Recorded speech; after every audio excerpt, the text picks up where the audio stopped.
My parents told me to be grateful that family comes first, even when they took my savings to fund my brother's dream business. So I casually showed up to the next family dinner with a lawyer and said, "Since family always helps each other, I'm sure you won't mind signing this agreement to pay me back."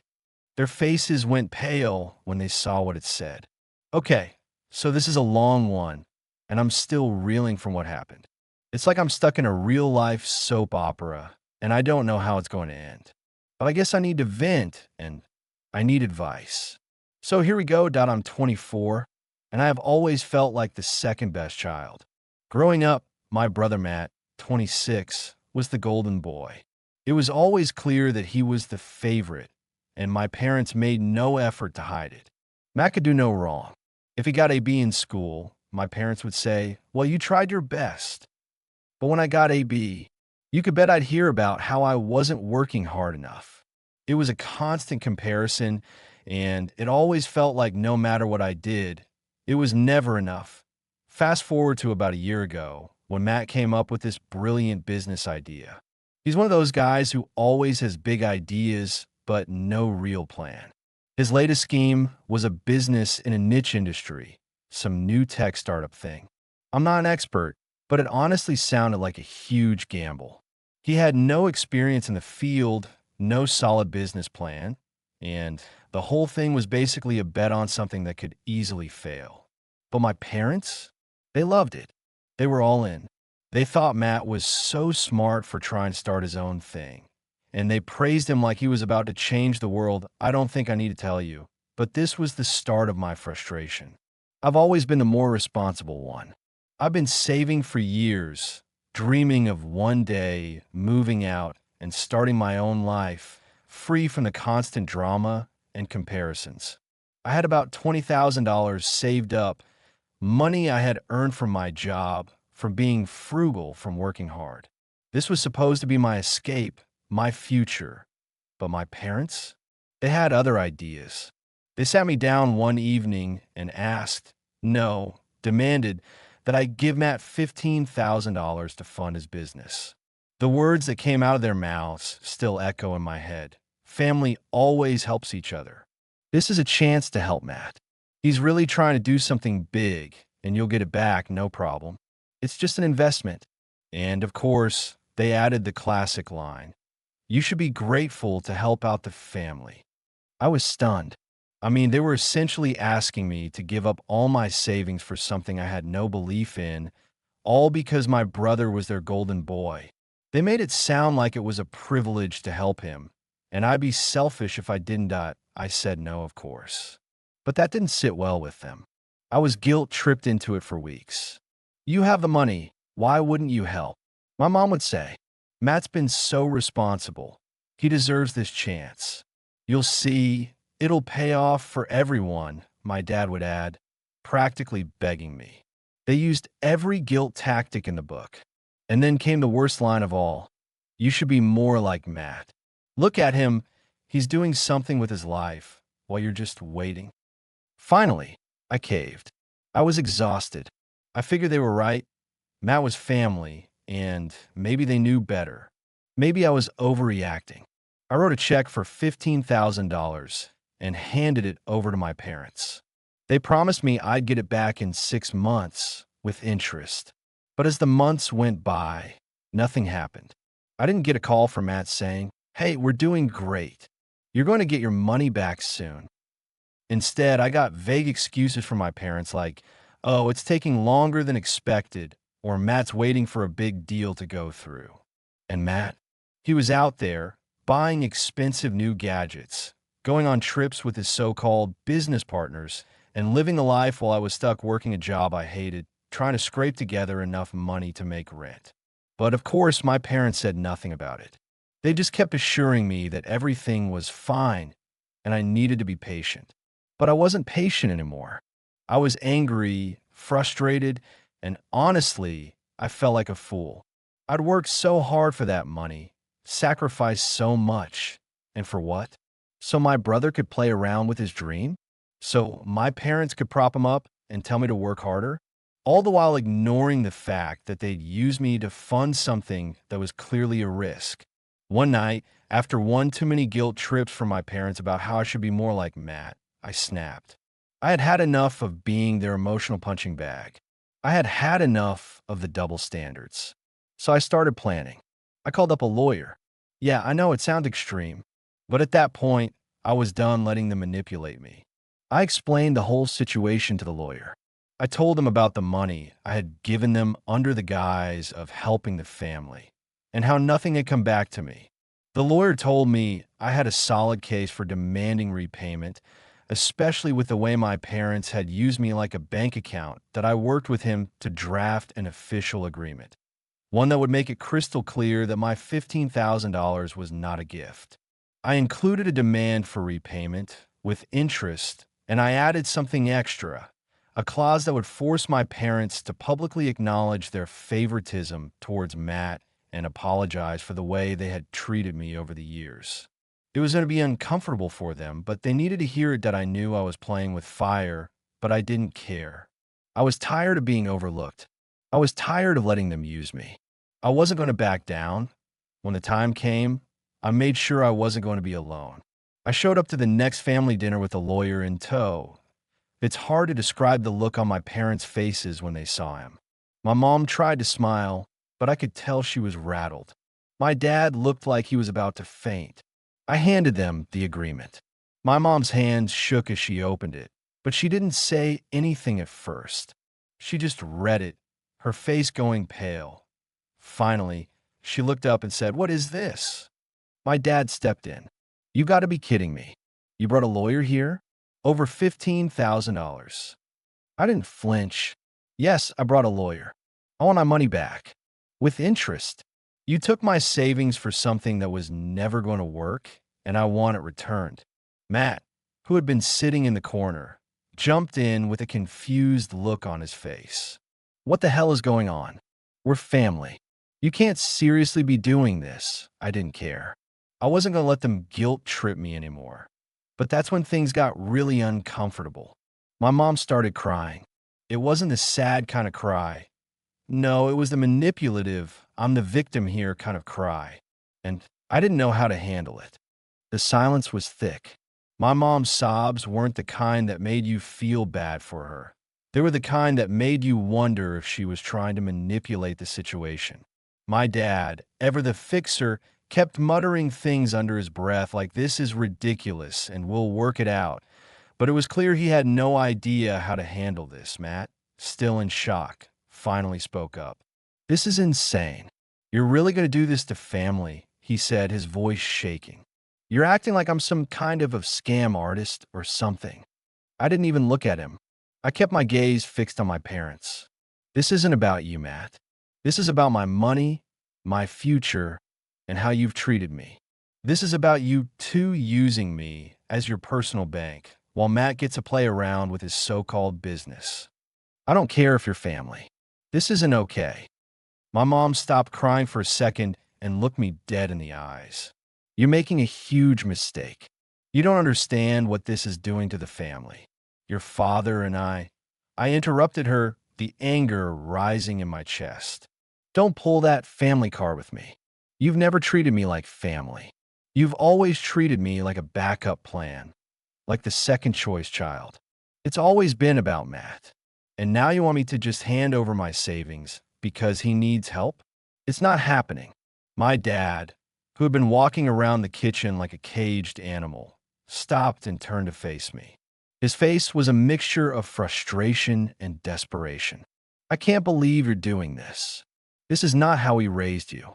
Family doesn't turn on each other like this." "Well, maybe it's time you realize that family isn't just about being there when things are going well," I said, feeling a surge of clarity. "It's about being there when it's hard, too. And you've never been there for me. You never even treated me like I mattered the same way you treated Matt."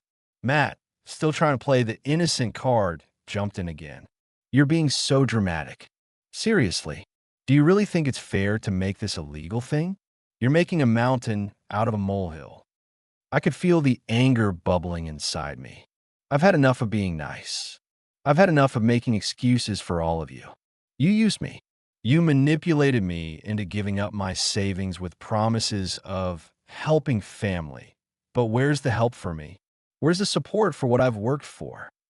By now, my mom was fully in the victim mode.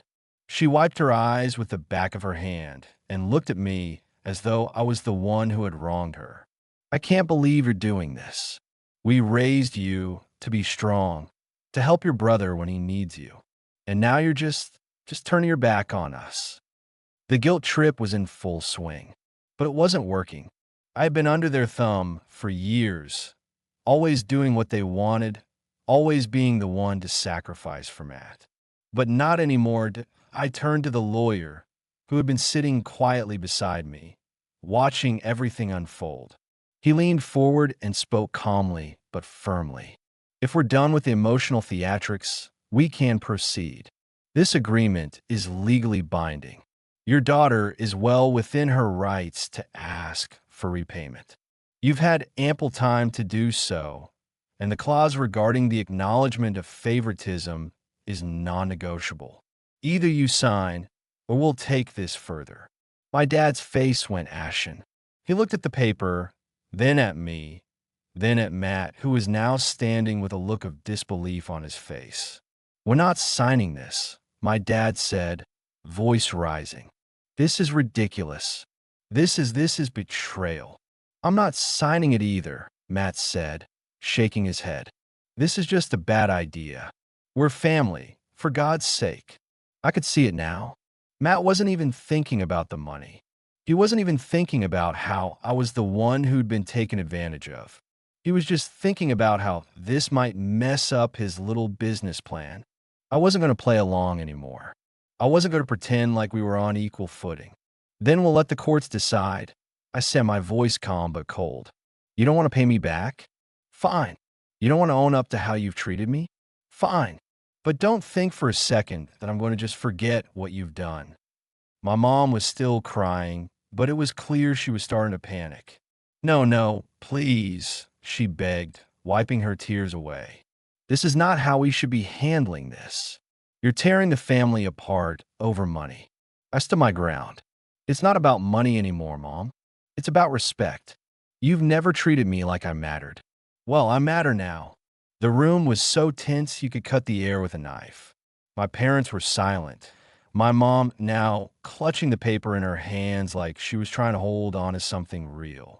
Matt was pacing back and forth, fuming, clearly not understanding how we got to this point. But that's when things took a turn I wasn't expecting.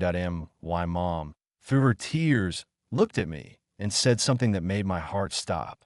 "You've always been so cold, just like your father, just like him. We always thought you'd grow out of this attitude. But now I see what you've become." I froze. "What do you mean, just like Dad?" She didn't say anything more, but that one sentence hung in the air, heavy and unsettling. Matt stopped pacing and turned to face me. "Wait, what's she talking about? What does Dad have to do with this?" But my dad, who had been silent this entire time, finally spoke. "I told you this was going to happen," he said, his voice low, almost like a warning. "You should have known. I expected yelling. I expected guilt tripping. Maybe even my dad storming off or my mom playing the victim card harder than ever. What I didn't expect was the look that passed between them. My mom's tear-streaked face tightened, and she clutched the agreement like it was physically hurting her to hold. My dad, usually the one to lecture, had his lips pressed into a thin line, like he was debating whether to say something. Even Matt had gone from defensive to uneasy. I wasn't stupid. I knew that look. That was the look of people who had something to hide. "What?" I asked, my voice cutting through the silence. Mom shook her head. "Nothing. You're just being cruel. After everything we've done for you, after all the sacrifices we've made," I scoffed. "Oh, please. Sacrifices? Like what? Taking my money without asking? Acting like I never worked for it? Favoring Matt my whole life?" Matt, who had been silent for a moment, muttered, "This is getting ridiculous." I turned to him. Is it? Or are you just mad because, for once, you're not the golden child getting everything handed to you? His face darkened. You've always been jealous of me. Just admit it. I let out a sharp laugh. Jealous? Of you?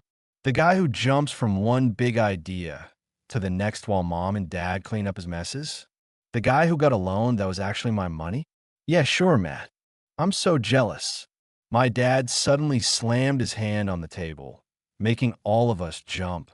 Enough. His voice was low but firm, the kind of tone he used when he wanted everyone to fall in line. We are not going to tear this family apart over money. I met his gaze, refusing to back down. Then pay me back. Silence. And there it was. The truth they didn't want to say out loud. They had no intention of giving me my money back. They never did. That's when my lawyer, who had been sitting patiently this whole time, leaned forward and cleared his throat. If you refuse to sign, my client has every right to pursue legal action. The amount taken was not a gift. It was stolen under the false pretense of family obligation.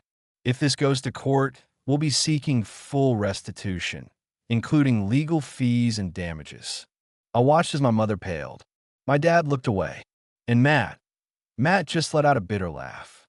Wow, he said, shaking his head. You're really doing this. You're actually willing to drag your own family through court over a little money. I snapped. It's not a little money to me, Matt. It's years of work. Years of saving while you got handouts. And I let it go for so long because I wanted to believe.